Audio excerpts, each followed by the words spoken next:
Cześć kochani, z tej strony Daniel, witam wszystkie osoby na moim kanale. Jeżeli lubicie filmiki z tematyką książkową, to oczywiście Was serdecznie zapraszam do obserwacji, a właściwie do subskrypcji mojego kanału, a do obserwacji mojego konta na Instagramie, tu nie gdzieś nazwa konta.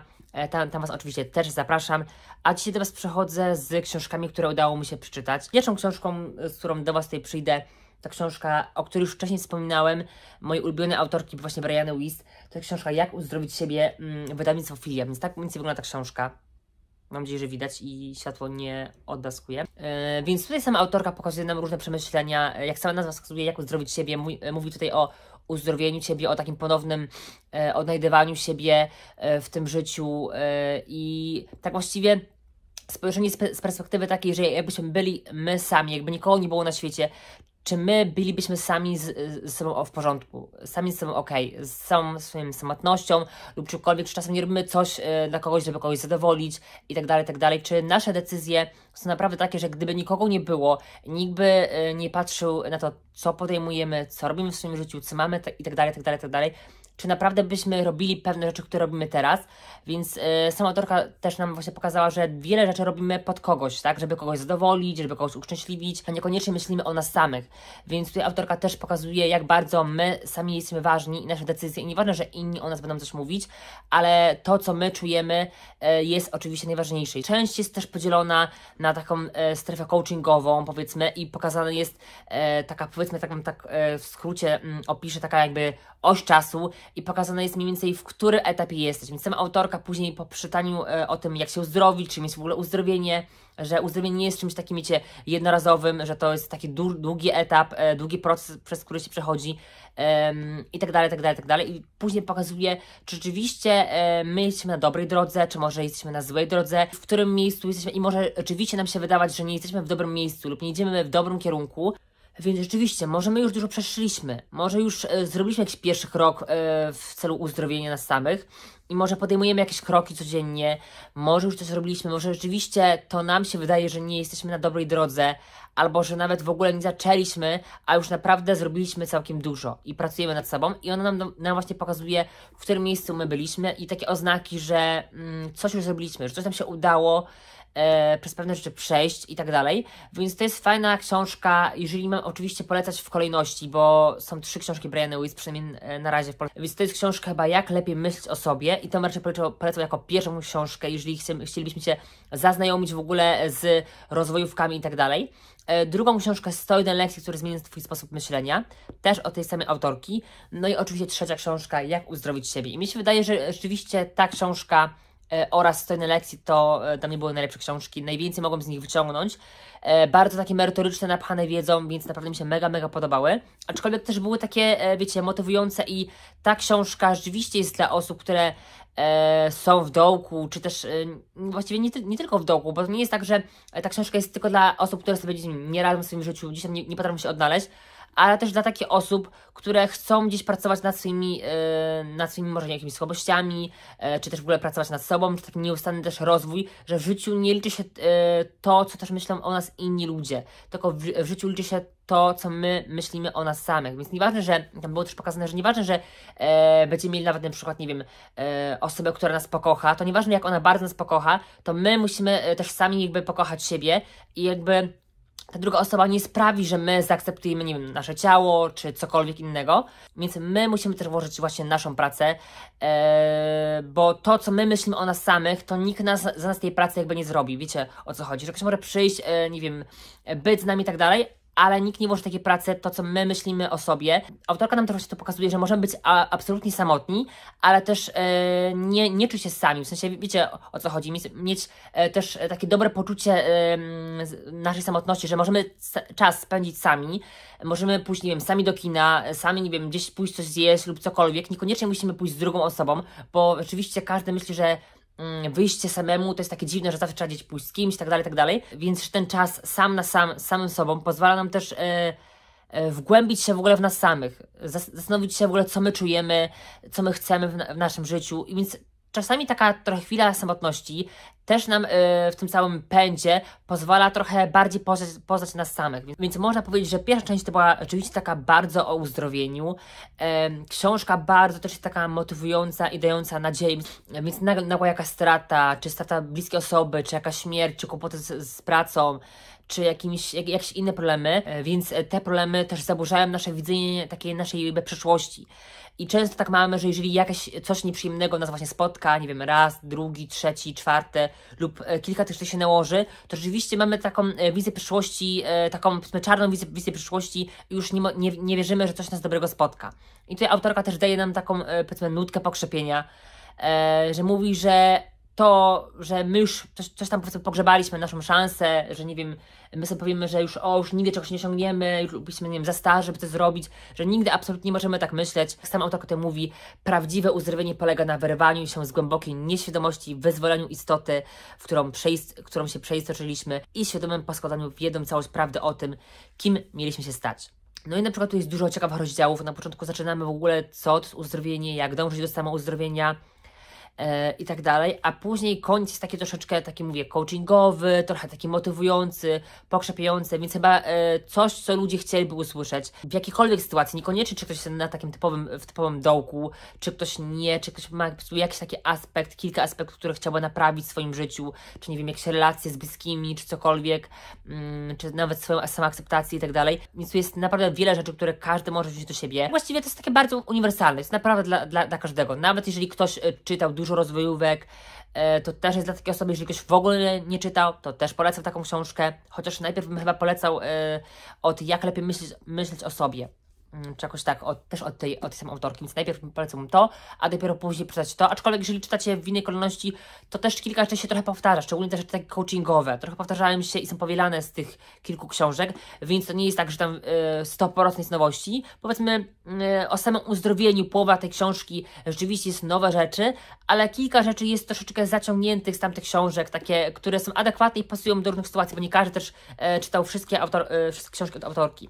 No i na przykład w spisu treści mamy takie coś jak pierwszy rozdział, jak przygotować się do samouzdrowienia. Kolejny rozdział, przeczytaj to, jeśli jesteś gotowy zmienić swoje życie.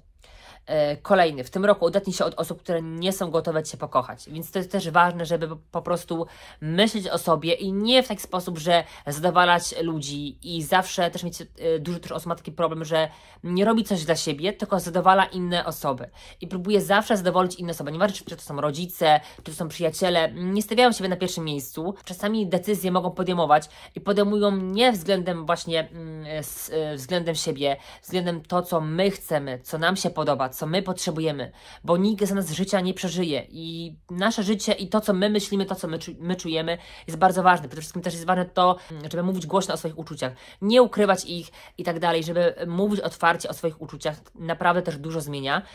No i przede wszystkim myślenie o sobie. I to nie znaczy, że jesteśmy osobami samolubnymi. Myślenie o sobie jest bardzo ważne, ponieważ tak jak wcześniej wspominałem, nikt za nas życia nie przeżyje. Koniec końców pewne osoby odchodzą z naszego życia i nieważne, niektóre osoby przechodzą tylko po to, żeby być w jakimś krótkim etapie naszego życia, coś wnieść do naszego życia i to też jest okej. Krótkie przyjaźnie, krótkie chwile spędzone z ludźmi też są okej. Czasami ludzie przechodzą, nie wiem, na rok, dwa albo na kilka lat i odchodzą i to nie znaczy, że to byli jakieś źli przyjaciele czy coś w tym stylu, tylko czasami ktoś przychodzi, żeby nam coś pokazać, żeby nas czegoś nauczyć, żebyśmy my wyciągnęli jakąś lekcję i tak dalej. My powinniśmy zrobić to, co my czujemy, ponieważ później możemy tego żałować. Autorka nam też tu powiedziała coś takiego ciekawego, że częściej żałujemy tego, co nie zrobiliśmy. Nie co zrobiliśmy, że popełnili jakieś swoje błędy. Tak właściwie z ostatnich, powiedzmy tam 5-6 lat pamiętam może jedną, może dwie, maksymalnie 3 jakieś takie bardzo cringe'owe, takie żenujące rzeczy z naszego życia, a większość tych rzeczy, które popełniliśmy, jakieś błędy i tak dalej, po prostu nie pamiętamy, wyleciało nam z głowy. Zazwyczaj żałujemy decyzji takich, których nie podjęliśmy. Po prostu jeżeli mamy jakąś okazję przed nosem, nie możemy pozwolić, żeby nam uciekła. Musimy korzystać z życia, korzystać z tych okazji, kiedy mamy i nigdy nie czekać na ten właśnie idealny czas, bo autorka nam mówi, że nie ma czegoś takiego jak idealny czas na coś, że będziemy przygotowani, nie wiem, czy psychicznie, czy w ogóle w jakikolwiek sposób na coś. Nigdy nie będzie takiego momentu i możemy czekać do końca życia. Na przykład na to, żeby wejść w związek, na to, żeby, nie wiem, pójść i coś zrobić, żeby się czegoś nauczyć, albo żeby zrobić coś, o czym od zawsze marzyliśmy. I takie to nie jest ten czas, myślimy, to nie jest ten czas, może za rok, może za 2, może kiedyś i właściwie ten czas nigdy nie nadchodzi. Autorka mówi, że zazwyczaj ten czas nigdy nie nadchodzi i później, jeżeli my z perspektywy czasu bardzo tego żałujemy, jeżeli będziemy już później starzy, bardzo tego żałujemy, że właśnie nie podjęliśmy jakichś pewnych decyzji, nie zrobiliśmy jakichś rzeczy w swoim życiu, tylko później jest już oczywiście za późno. Więc sama autorka mówi, żeby korzystać z życia tu i teraz, żeby czasami podejmować i robić szalone decyzje, też oczywiście myśleć o swojej rodzinie, o znajomych, żeby też myśleć o takich rzeczach, które oczywiście są ważne w naszym życiu i przede wszystkim zastanowić się też, co w życiu dla nas jest ważne. Bo jeżeli tak pędzimy za tym wszystkim, gonimy, to właściwie się nie zastanawiamy, co jest dla nas ważne. Bo to, że dla kogoś jest ważne to, nie wiem, na przykład mieć rodzinę,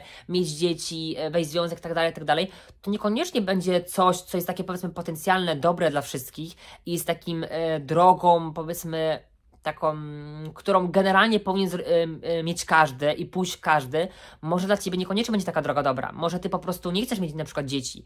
I jakby też zastanowić się, nie powielać tych rzeczy, że wszyscy tak mówią, że trzeba tak zrobić, to ja też tak zrobię. Może niekoniecznie chcę mieć dzieci, może ja chcę w ogóle poświęcić swój czas, nie wiem, na jakieś samodoskonalenie, na jakieś podróże i tak dalej. Niekoniecznie może chcę wiązać swoją przyszłość z posiadaniem dzieci. I to jest też bardzo odpowiedzialna decyzja, że ktoś świadomie decyduje się nie mieć dzieci na przykład, tak? Więc to jest też taka decyzja, którą też nie każdy zastanawia, bo niektórzy po prostu też nie do końca są świadomi, decydują się na dzieci, na posiadanie dzieci, a niekoniecznie by chcieli i później rzeczywiście pojawiają się problemy, ponieważ osoba pragnie czegoś innego, ma jakieś inne potrzeby, a zdecydowała się coś, czego nie chciała tak właściwie w swoim życiu. Więc też tutaj dochodzi, wiadomo, frustracja i tak dalej.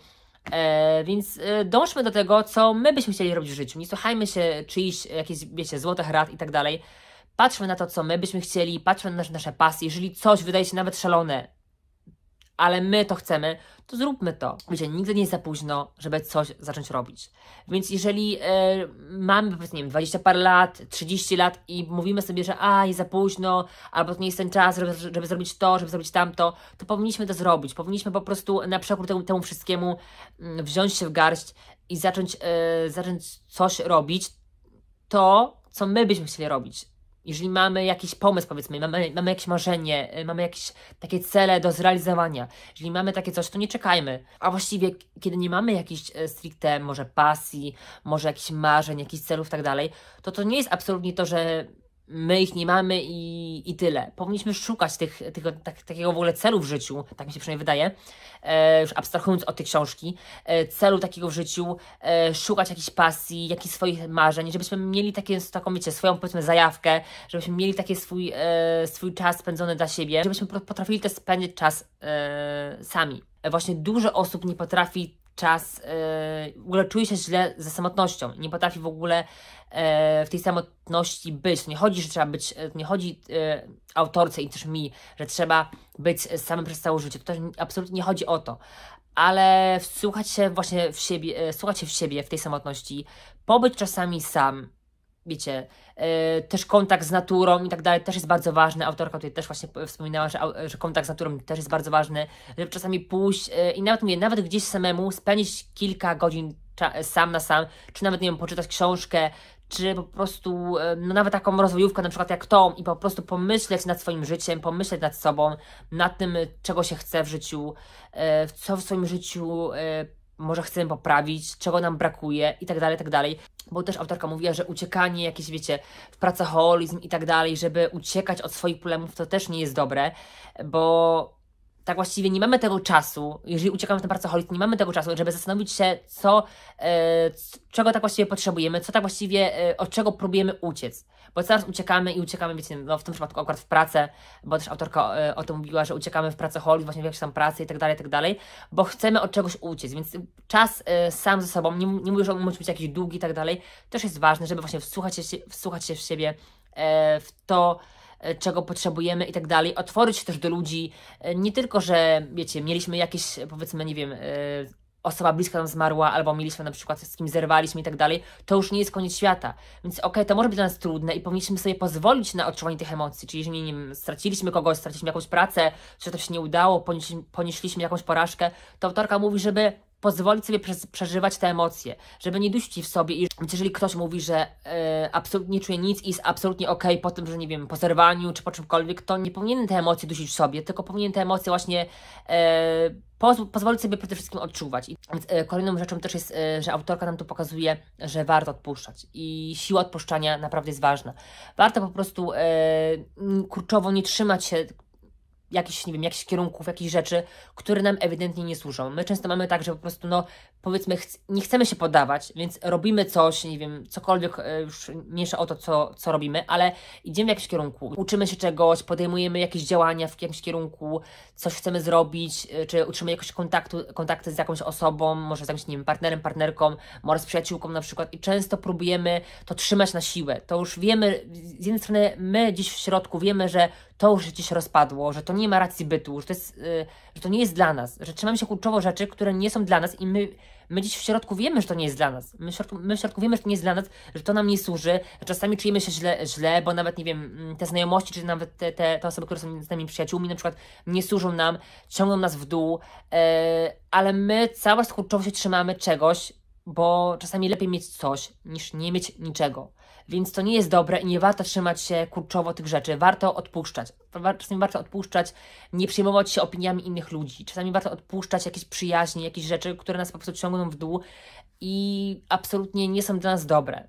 Warto przede wszystkim otaczać się takimi ludźmi, którzy nas wspierają, którzy są z nami, którzy nas kochają i oczywiście dawać też tą energię tym ludziom, poświęcić czas dla tych ludzi, ale też powiedzmy tego samego oczekiwać od tych ludzi, wiecie, żeby jeżeli my dajemy coś, to żeby ta osoba też coś dawała, a nie, że my tylko dajemy w tej, powiedzmy, relacji czy cokolwiek, a ta druga osoba daje najmniejsze minimum, albo nie daje kompletnie nic, tylko jakby bierze cały czas, powiedzmy, tak? I jeszcze czasami sprawia, że my czujemy się gorzej, więc raczej powinniśmy unikać takiej relacji i odcinać się od takiej relacji. Wiem, że czasami to jest też trudne, bo rzeczywiście często tak myślimy, że lepiej mieć kogoś, nawet jeżeli ten ktoś nie jest idealny i czasami ciągnie nas w dół i czasami nas, nie wiem, robi coś złego i nie czujemy się z tym okej lub z czymkolwiek, ale jednak to jest ktoś, jednak mamy kogoś, jednak możemy się kurczowo kogoś trzymać. No i czasami nie warto. Czasami nawet warto być lepiej samemu niż być z kimś, ale czuć się przy tym jeszcze bardziej samotnie niż samemu. Jakby, jeżeli wiecie o co chodzi. Że po prostu czasami w tłumie czujemy się bardziej samotnie niż byśmy byli po prostu sami. Jakby, bo to z tego, że otaczają nas ludzie i tak dalej. Jeżeli oni nas kompletnie nie interesują, kompletnie nas nie obchodzą, kompletnie nie dają nam naszej energii i w ogóle nas nie wspierają i no są potencjalnie, niby naszymi przyjaciółmi, ale potencjalnie są w ogóle obcymi ludźmi. Więc fajne rzeczy mówi tutaj autorka. Naprawdę polecam dla osób, dla wszystkich osób, i dla starszych, i dla młodszych. Znaczy, może oczywiście to jest książka dla osób troszeczkę starszych, ja nie mówię, że tam, nie wiem, ale wydaje mi się, że dla osób, które mają, nie wiem, no 18 lat, to mi się wydaje, że na pewno też wyciągną coś z tego, szczególnie takich młodych osób, bo wkraczamy w taką, powiedzmy, już taką trochę dorosłość, powiedzmy, jeśli można tak powiedzieć, i rzeczywiście nam tutaj się wiele rzeczy przyda. Już odchodzimy właściwie od takich rzeczy, że żeby naprawdę, nie wiem, sięgać po takie książki, to trzeba mieć, nie wiem, tak przysłowiowo rozwaloną psychę i tak dalej, że autorka sama mówi, że ciągły taki rozwój to jest coś, co nam nikt nie zabierze. Więc powinniśmy nie tylko patrzeć na takie rzeczy, które są, wiecie, takie na zewnątrz, tylko to, co jest też wewnątrz, ponieważ to zostaje z nami do końca życia, to nam nikt nie odbierze, wiecie, wygląd i tak dalej, to wszystko przemija, to wszystko jest takie, wiecie, powiedzmy tak krótko, można sobie powiedzieć powierzchowne i tak dalej, to wszystko, co jest na zewnątrz, ale to, co jest wewnątrz, to nam nikt nie odbierze, tą naszą wiedzę, czego się nauczyliśmy, ten rozwój, który zainwestowaliśmy w nasz rozwój i tak dalej, w naukę, to jest bardzo ważne i to nam nikt nie odbierze. I to autorka też nam właśnie mówi, żeby cały czas dążyć do takiego samorozwoju. No i naprawdę jest wiele ciekawych tematów, ja wam też nie chcę zdradzać i spoilerować wszystkiego, więc autorka nam tutaj pokazuje, też daje nam troszeczkę taki doping, wiecie, żeby nauczyć się od nowa wszystkiego, ale nie w taki, wiecie, że w sposób, że rzucić wszystko i tak dalej, małymi kroczkami, w spokojny, taki łagodny sposób odbudować siebie, odbudować powiedzmy takie swoje nowe ja, jeśli można tak powiedzieć, żeby zacząć od nowa i zacząć te pewne rzeczy, nie wiem, jakieś nowe relacje, nowe rzeczy, w lepszy sposób po przeczytaniu tej książki na pewno warto pewne rzeczy zacząć od nowa, warto może pewne też relacje albo coś zakończyć w swoim życiu. Swoją drogą, jeżeli na przykład spodobała mi się ta książka albo no na przykład, nie wiem, czytaliście tę książkę, to wam też polecam książkę, w ogóle tę książkę od Brianny Wiest, przepraszam, od Brianny Wiest te książki, ale wam też polecam książkę Toksyczna Pozytywność, bo to też nie jest tak, że mamy popadać właśnie w taką, wiecie, toksyczną pozytywność i zawsze otaczać się ludźmi, którzy mają takie pozytywne nastawienie, bo to jest też takie modne. Autorka nam troszkę też tu obala to, tak samo jak w tej książce. Chociaż sama autorka też nam nie mówi o tym jakoś bardzo dużo, ponieważ nie zajmuje się stricte toksyczną pozytywnością, ale książka stricte Toksyczna Pozytywność też od wydawnictwa Filia polecam, bo to jest stricte chyba tam 300 stron na sam temat w ogóle toksycznej pozytywności. I ona bardzo mówi o tych wszystkich manifestacjach, afirmacjach i tak dalej, że wszystkie emocje są ważne i nie ma czegoś takiego, że nie wiem, smutek tak dalej, że nie można tego odczuwać, trzeba być wiecznie szczęśliwym, wiecznie zadowolonym i tak dalej, że te emocje są złe, a te są dobre, ponieważ tak jak wcześniej tu wam wspominałem, że no ta kumulacja tych emocji jest i ona ona prędzej czy później po prostu jakby wystrzeli. Wyjdzie nam to wszystko, więc warto odczuwać wszystkie emocje. Jeżeli, nie wiem, straciliśmy kogoś, to warto pozwolić sobie odczuwać na takie negatywne emocje. Znaczy negatywne, no tak mówię w cudzysłowie negatywne, bo jak mówię, no nie ma negatywnych emocji. Wszystkie emocje trzeba po prostu odczuwać, tak? Więc jeżeli czujemy smutek, to pozwólmy sobie go odczuwać, tak? Nie tuszujmy go, nie ukrywajmy, też nie uciekajmy w jakiś, nie wiem, pracoholizm, nie uciekajmy w coś. Pozwólmy sobie na odczuwanie tych emocji, tak? Tylko wiadomo, też w nadmiarze, no też nic nie jest dobre, tak? Więc jeżeli czujemy jakiegoś, nie wiem, smutku, lęku, czy czegoś w nadmiarze, w takiej nadmiernej ilości, to też nie jest dobre, tak? Ja tu też mówię o takiej jakby, no wiecie, fizjologii, a też nie takiej patologii.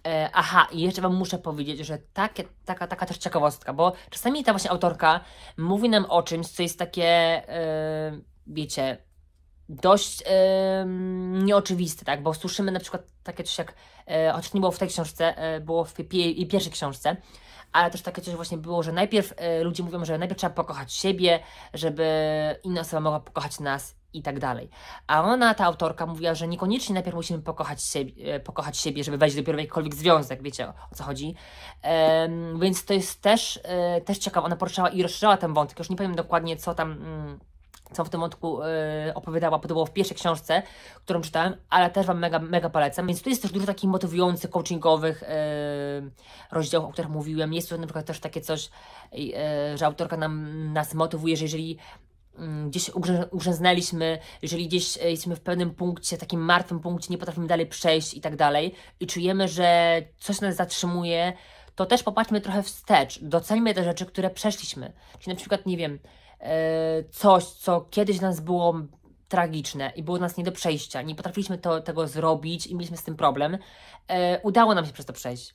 Udało nam się przez to przejść, a kiedyś dla nas było masakryczne. Tak samo, nie wiem, na przykład dla mnie zdawanie matur. Kiedyś zdawanie matur było dla mnie na przykład masakra, tak, no podchodziło się, był stres i tak dalej, ale z perspektywy czasu udało mi się przez to przejść. Tak samo, nie wiem, jakieś inne egzaminy, które teraz miałam na studiach, też na pierwszym roku na przykład, bardzo ciężki był egzamin z fizjologii i też myślałam, że Jezu, nie przejdę tego egzaminu, nie uda mi się i tak dalej.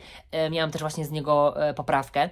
No i oczywiście udało mi się, więc udało mi się przez pewne rzeczy przejść, a mimo wszystko wtedy wydawało mi się, że są straszne i są, powiedzmy tak w cudzysłowie, nie do przejścia, więc popatrzmy też, gdzie zaszliśmy i co nam się udało zrobić i docenimy te rzeczy, które udało nam się po prostu zrobić, które kiedyś by się nam wydawało, że są niemożliwe, a jednak udało nam się dokonać. Taka też umiejętność po prostu doceniania tego, co nam się udało zrobić, naszych takich maleńkich dokonań, naszych jakichś osiągnięć. Po prostu warto też w pozytywnym aspekcie pomyśleć o nas samych, że to nie jest tak, że nam się nic nie udało. Mamy, nie wiem, osiągnęliśmy tamto, więc to, że teraz nam coś nie idzie, to nie jest kwestia tego, że my jesteśmy beznadziejni i tak dalej, tylko po prostu pewne rzeczy są trudne i wymagają troszeczkę jakby większego czasu na to, żeby to wszystko jakoś się z tym wszystkim poradzić.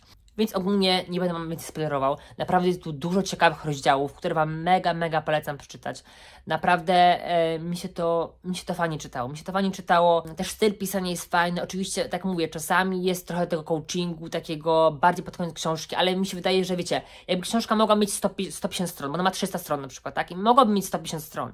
I stricte o samym uzdrowieniu i stricte merytorycznie ani grama więcej. I wtedy owszem, ludzie mówili, okej, ta książka jest świetna, a jeżeli ma dodatkowe 150 stron, które są stricte, powiedzmy, może nie stricte, ale są takie trochę motywujące, coachingowe, pokazujące właśnie nas na takie jakby, powiedzmy, może nie, że pokazujące, ale ja sobie tak jakby to zwizualizowałem, taką oś czasu i autorka próbuje nam gdzieś pokazać, w którym miejscu jesteśmy, czyli pokazuje nam, że my nie startujemy od samego zera. Już, nie wiem, na przykład pokazuje nam, żeby docenić te właśnie rzeczy z przeszłości, że coś nam się kiedyś udało zrobić, jakieś małe rzeczy, że może po prostu jesteśmy już w połowie naszej drogi. Niekoniecznie jesteśmy na samym początku naszej drogi, bo często tak myślimy, że musimy zacząć wszystko od nowa, ale zaczęcie od nowa to jest dosłownie startowanie od samego początku, od zera. Więc owszem, niektóre rzeczy trzeba zacząć od zera, bo oczywiście przyjrzymy może na oczy, może zrozumiemy coś, może doświadczymy czegoś i może będziemy mieli jakieś takie refleksje na jakiś temat, że będziemy myśleć, że okej, musimy zacząć jakiś pewien etap w swoim życiu zupełnie od nowa, od zera. Ale niektóre rzeczy już przeszliśmy i tylko musimy je po prostu może zmienić trochę, może troszeczkę ulepszyć. Niekoniecznie wszystko, wiecie, wszystko zaczyna się od nowa, wszystko startuje od zera, nie wszystko. Więc pokazuje, że czasami jesteśmy w pewnych etapach, pewnych aspektach naszego życia, jesteśmy na dobrej drodze, w pewnych aspektach nie jesteśmy. To nie jest tak, że od wszystkiego zaczynamy od zera i po prostu musimy zacząć od wszystkiego. Małymi kroczkami, po prostu też zaakceptować nasze słabości i tak dalej. I małymi kroczkami z taką łagodnością i taką spokojnością iść w przyszłość, zmienić te pewne rzeczy, uczyć się od nowa tych rzeczy, no i przede wszystkim rozwijać się, tak, bo rozwój jest najważniejszy, więc to by było tyle. Ja oczywiście daję 5 gwiazdek tej książce, no bo jak żeby inaczej, więc to było u mnie na tyle w tym filmiku. Serdecznie Was zapraszam oczywiście do subskrypcji mojego kanału, jeżeli lubicie filmiki z tematyką książkową. No i ja się z Wami żegnam.